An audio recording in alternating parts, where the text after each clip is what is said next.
So, well, cheers, Paul. Cheers. Good to Cheers, see you mate. again. There you Yeah, obviously moved into a pub because we were going to have a chat about the hospitality industry and what's going on with that. I think one of the issues around talking about the hospitality is very often it's kind of lumped into the hospitality industry, one group, and we know there are different sectors within that.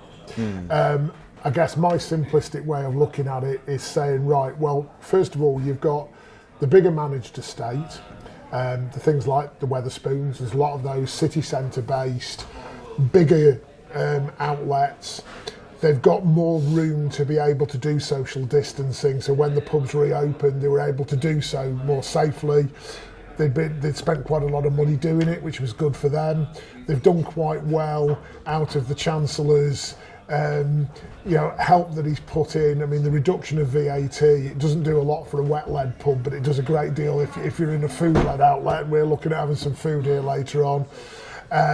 The discount vouchers that they're doing earlier in the week, Monday, Tuesday, Wednesday, again, the food allowance. So the bigger managed houses, not doing too bad out of this. We've then got all the free trade houses, the ones that are owned by people like you and I. They've probably got a mortgage on that pub. But the good thing is they're able to buy at the best deal they can get in the marketplace. They can get the beer at the best prices, get the food at the best prices. They're not subject to a tie. So you'd hope that they're slightly more robust coming through this. They've got some good margins they're working with. We've then got the regional brewers and the regional tenanted estate. And okay, while they're having to buy through a tie and probably pay a bit more for the product, on the plus side, the family brewers, credit to them, when the pubs closed in March, most of them cancelled rent and just didn't take it for a 3-month period, which at least gives the tenants a chance there that they're not running up debt. But the one area of the industry that we know that has really been impacted very heavily is the regulated pub companies, the big companies, their tenanted estate. They're buying under a tie and they're buying pretty much every product and service that comes in the pub. They're paying a higher price for. They tend by their very nature to not have a lot of savings. They went into this and the pub companies didn't, so they had no cash flow when they were closed down, told on the Friday, that's it, you shut down at midnight tonight. But the pubcos have continued to charge them rent, albeit they deferred that rent, but it still meant at the end of a 3-month period you had 3 months rent that you had to pay back.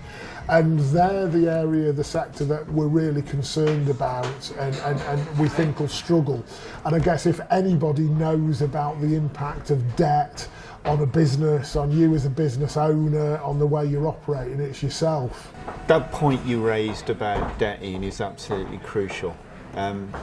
I sort of saw when I was Small Business Commissioner the impact that late payment would have, and then that always led to debt in some shape or form. And I think while I was there, one thing that particularly gave me a lot of heart was when you'd actually see that issue being resolved, because it completely changed the outlook of the business. One case in particular, we had a guy who was facing his whole business going down. He was going to lose 50 employees just before Christmas. He came to me and he said, actually, it's going to cost me my house, my marriage and my business as well, all 3 things. And when we got a resolution for him, it completely changed him and his perspective and the whole business outlook. And when you're a business and you're in that situation, you're an individual and you're under that kind of pressure, you tend to make pretty poor business decisions. And the impact, the contagion that has on the people you do business with is actually a knock-on effect. It's really corrosive, quite destructive. So I think that kind of pressure point is really tough. So we used to see that, and I think now for the forum, particularly going forward in this sort of sector as well, we talk about hospitality and, look, the figures we're looking at don't look great. We're going to have a massive impact there. It's something that government has to be particularly mindful of. But I think you're right, Ian.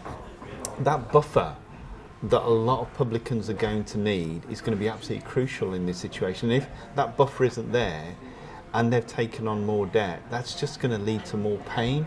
And the consequences of that are going to be quite strong in terms of, obviously, yes, the UK economy, but just the impact of something I know we've always spoken about, but on mental health as well. Yeah, The stress that puts on, and these are individual families we're talking about here. You know, partnerships, and you know, we talk about pubs as being part of the community.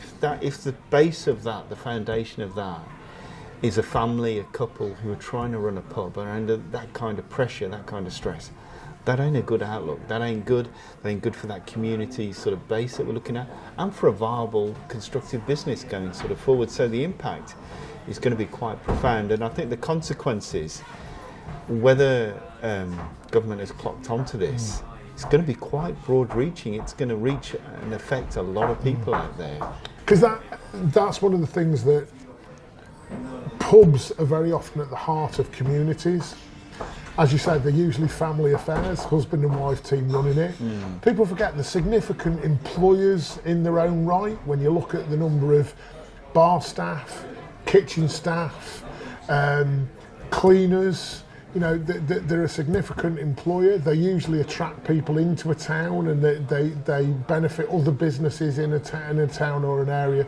So to have pubs like that under pressure and potentially lose them is a big deal. I think uniquely, you know, the forum represent, you know, for private businesses is that discussion point, but pubs are a unique business, as we've sort of alluded to. You know, it's not just about the pounds and the pennies here.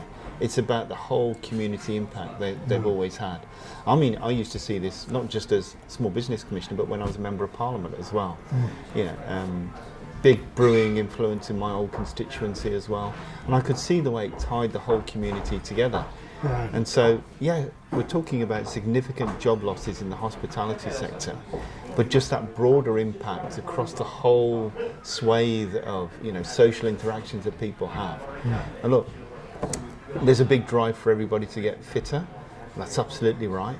But mental health is, I come back to this fundamental point, you know, people are going to have to change the way they do things, but they do need that. We still need to talk to human beings. We're still social animals. Yeah.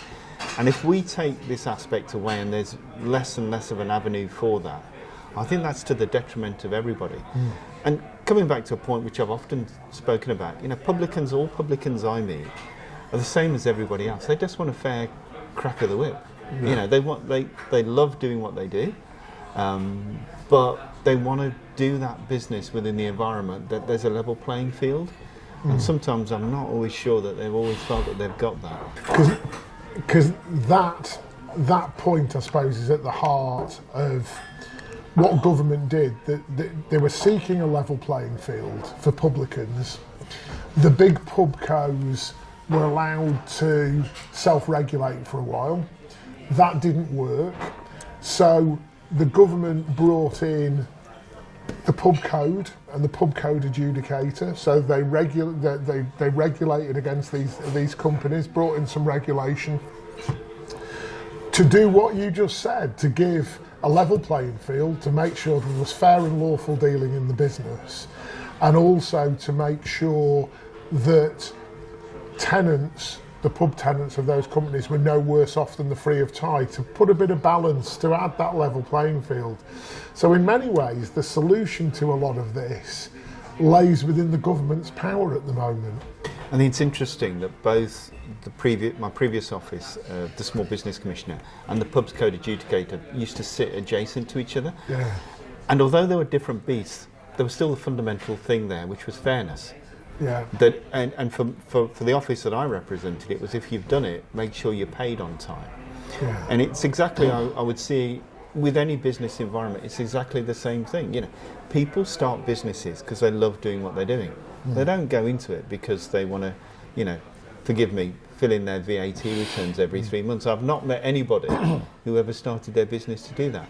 But that fairness point is absolutely crucial. I mean, that goes through everything in life. Everybody wants a sense of fairness and equity about this. And you're right, I think government does have it within its gift. But what its guiding light should always be is what's fair and what's equitable. And at the moment, you know, sort of with what's sort of coming down the road, there is a general sort of feeling of feedback that people do want that to be level, you know, and they just come back to that fundamental point. Small businesses, publicans, whoever you are, they just want a fair crack of the whip. The future will be the future, whatever it is. But we want to make sure that pubs are really at the heart and centre of that.